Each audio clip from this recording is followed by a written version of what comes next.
Es probable que si te hablo sobre el río Nilo, lo primero que pienses es en Egipto. The Nile River, flowing from the dense tropical jungles of Central Africa, Pero el Nilo es uno de los ríos más largos del mundo y pasa por varios países de África. En la capital de Sudán, Jartum, es donde se unen dos partes del río. A la parte del río que nace desde el lado Victoria, en Uganda, se la conoce como el Nilo Blanco.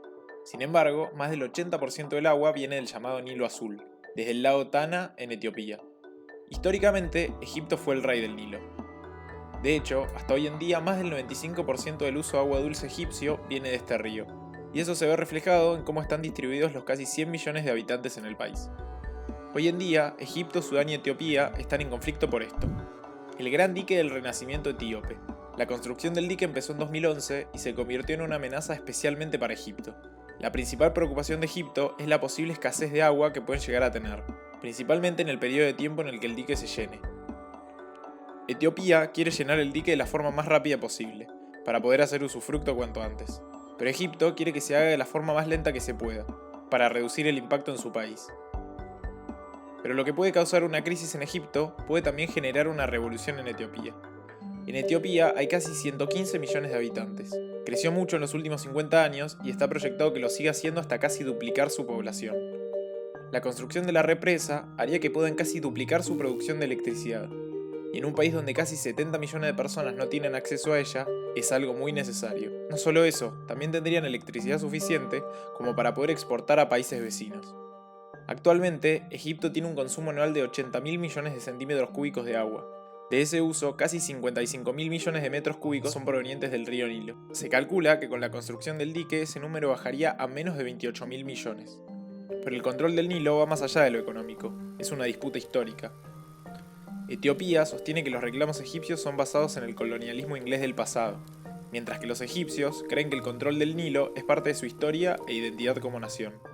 En 1929, Egipto y Gran Bretaña, en representación de sus colonias, firmaron el Acuerdo Anglo-Egipcio de las Aguas del Nilo. Este acuerdo ignoraba a Etiopía y le daba a Egipto la posibilidad de vetar cualquier proyecto río arriba que afecte su porcentaje de agua recibido. En 1959, Sudán y Egipto firmaron un acuerdo bilateral que incluía la construcción del dique de Asuán, en Egipto. También estipulaba cuánta agua recibiría cada país proveniente del Nilo.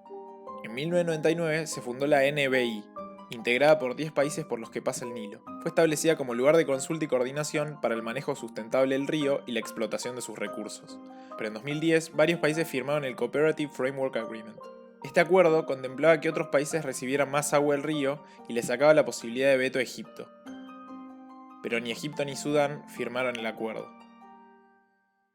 Sudán, por un lado, es aliado de Egipto, y teme que esta nueva construcción también afecte sus propias represas.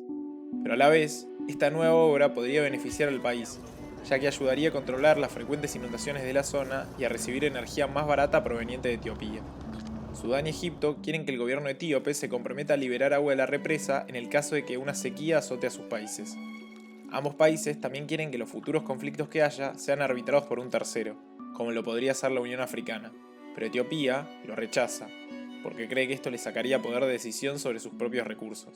Ante la posibilidad de que más diques sean construidos en el futuro, el constante crecimiento demográfico de África y el cambio climático, el Nilo y sus aguas son cada vez más valiosos.